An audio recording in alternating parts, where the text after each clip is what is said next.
Episode শেষ হওয়ার পরেই দেখুন আপনার প্রিয় সিরিয়াল সান নেক্সটে ভারতের যে কোনো জায়গায় বিনামূল্যে অ্যাপ ডাউনলোড করুন।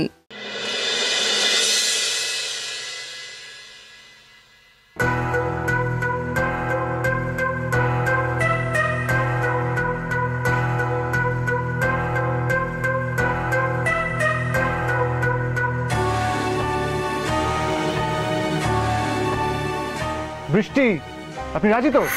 আমি রাজি নই। আমি অনাথ হতে পারি কিন্তু অসহায় নই।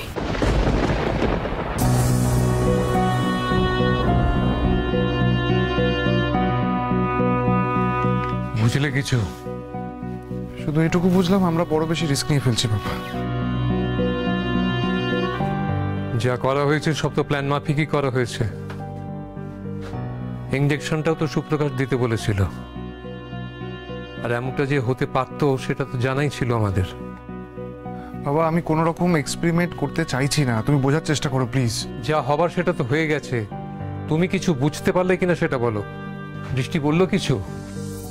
হ্যাঁ, ওই একবার বলছিল যে আমি অনাথ হতে পারি কিন্তু অসহায় নই।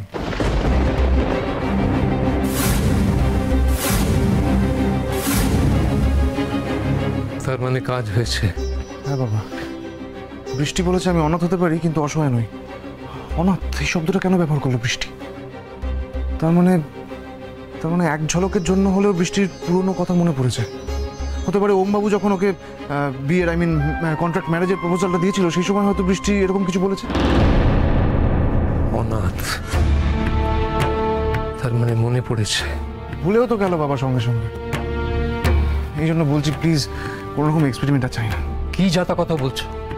ডাক্তার হয়ে ডাক্তারিটা মানবে না?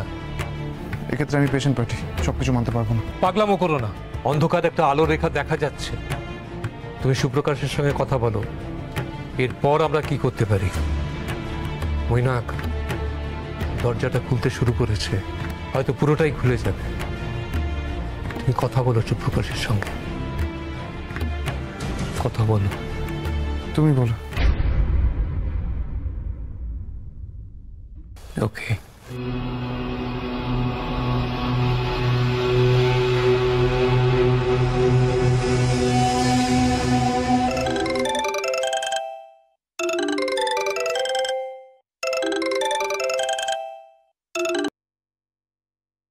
হ্যাঁ বলুন আঙ্কেল, এক্সপেরিমেন্টের কি রেজাল্ট হলো? হ্যাঁ, সেটা বলবার জন্যই ফোন করেছিলাম।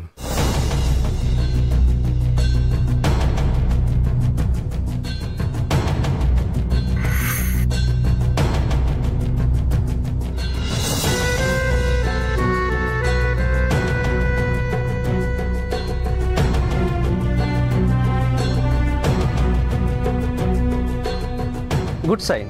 এইভাবে রিয়্যাক্ট করতে করতে একদিন দেখবেন যে স্মৃতিরাও ফিরে এসছে। কিন্তু তারপরে এই যে উত্তেজিত হয়ে পড়লো, তোমার ওই ইঞ্জেকশনটা দিতে হলো।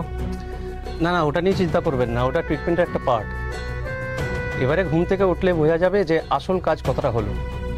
অনেক সময় কি হয়, দেখা যায় যে এরপর কিছু কিছু কথা মনে পড়ে যায়, আর যদি দেখা যায় যে কিছুই মনে পড়লো না, সেই আগের মতনই রইলো, তাহলে আবার চেষ্টা করতে হবে নতুনভাবে।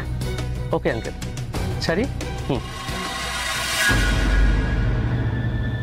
আমাদের আরো একবার চেষ্টা করতে হতে পারে। আবার? একবার তো বিয়ে নিয়ে করলাম, এরপর ওদের ব্যক্তিগত কথা যদি কিছু জানা যেত। কি বলছো তুমি? ব্যক্তিগত কথা কি করে জানবো? ইম্পসিবল। বাবা, একটা উপায় আছে।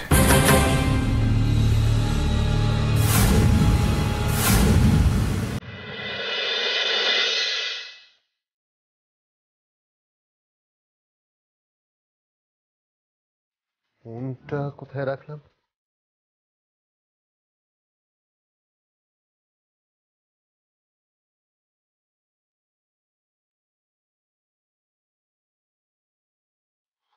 কোথায় রাখলাম?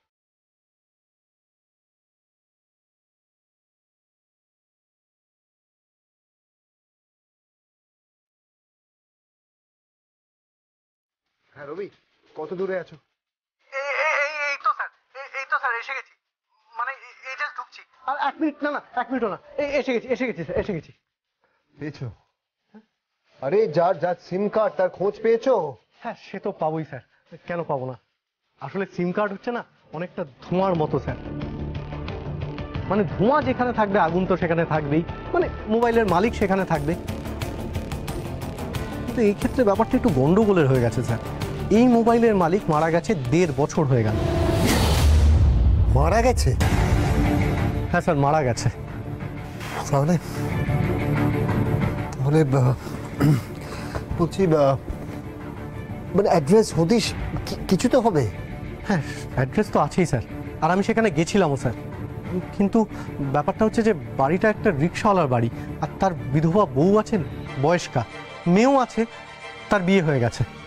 আর স্যার, এই ধরনের ব্ল্যাকমেল কলের ক্ষেত্রে এটা তো খুব সাধারণ ব্যাপার, মানে কল করার সময় নিশ্চয়ই সে তার নিজের মোবাইল বা সিম কার্ড ব্যবহার করবে না। আর আমার ধারণা স্যার, এই কল করার ক্ষেত্রে সেই মৃত ব্যক্তির আইডি এবং কাগজপত্র ব্যবহার করে সিমটা তুলেছে আর সেখান থেকেই ফোন করেছে। রবি, তাহলে সেই লোকটা কে? তাকে বার করব কি করে? স্যার, তার দেখা তো আপনি তখনই পাবেন যখন তিনি নিজে দেখা দিতে চাইবেন, না হলে তো কোনো আশা নেই স্যার। সে তো ফোনও করছে না। আচ্ছা স্যার, আমাদেরকে কোনোভাবে ভুল পথে চালানো হচ্ছে না তো? হয়তো হচ্ছে, কিন্তু প্রশ্নটা হচ্ছে কেন? এই কারণটা তো আমিও বুঝতে পারছি না স্যার। নিশ্চয়ই কোনো স্বার্থ আছে এর পেছনে। না না, মানে হয়তো, না না, এর কোনো কনফিউশন নেই স্যার, কোনো স্বার্থ নিশ্চয়ই আছে ওখানে। স্বার্থ আছে, স্বার্থ আছে, বুঝলাম, কিন্তু কিসের স্বার্থ? এক মিনিট। কেমন পাঠাচ্ছি। রবি, হ্যাঁ স্যার। রিসেপশনে আমার একটা পার্সেল এসছে, একটু নিয়ে এসো চট করে। হ্যাঁ, আসছি স্যার।